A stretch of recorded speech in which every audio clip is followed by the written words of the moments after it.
Greetings and welcome to our daily walk through the scriptures for almost went July, June 17th.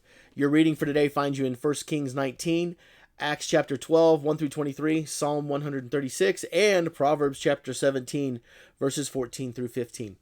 Now, I have to tell you that 1 Kings 19 is one of my all-time favorite stories. It's up there because it is an opportunity for God to show himself to Elijah. Now, this really only happened to two people in the Old Testament, Moses and Elijah. And both of them have really similar and yet equally spectacular encounters with God. Now, Moses' encounter with God, if you remember, was because Moses specifically asked to see God. Whereas Elijah didn't realize he needed to see God, but what he did need was the encouragement and understanding of the power of God that this encounter brings.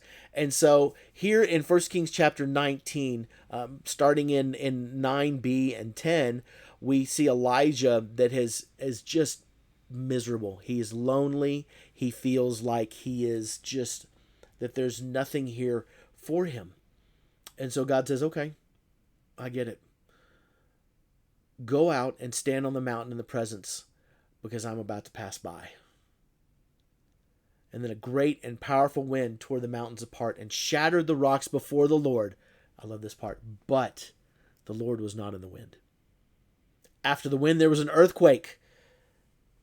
But the Lord was not in the earthquake. After the earthquake came a fire. But the Lord was not in the fire. And after the fire came a gentle whisper. And when Elijah heard it, he pulled his cloak over his face and went out and stood at the mouth of the cave. You see, God can do all of these things. He can create all of these situations, and they are truly terrifying and awesome. They should fill us with fear and wonder of the power and the glory of the Lord. But God knows what we really need. And we don't need the fire. We don't need the earthquakes. We don't need the great gusting winds. What we need is the still small voice of God to whisper to us, to encourage us, to champion for us.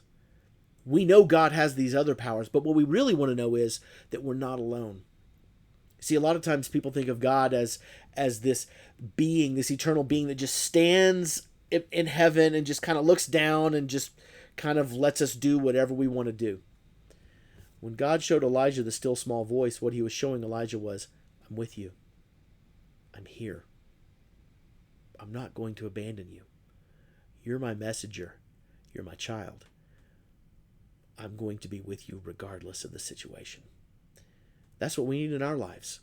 We need the still small voice. We need to hear the still small voice. When there's noise going everywhere, when you have fears and doubts, when you feel pressed, persecuted, when you feel lonely, when you feel anything, listen for the still small voice.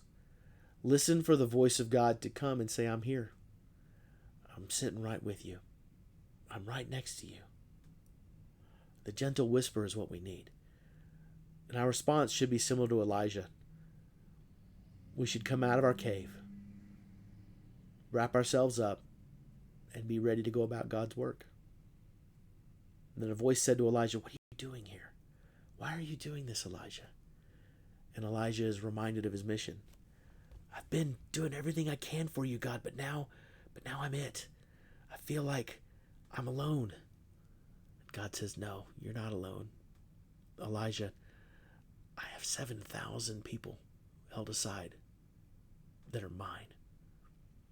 See, we're never alone in these difficult times. We're never alone in these difficult situations. We always have the whisper of God, the gentle whisper of the Holy Spirit. And we always have those people around us to encourage us and to lift us up if we'll just turn to them. We don't need to run off into a cave by ourselves.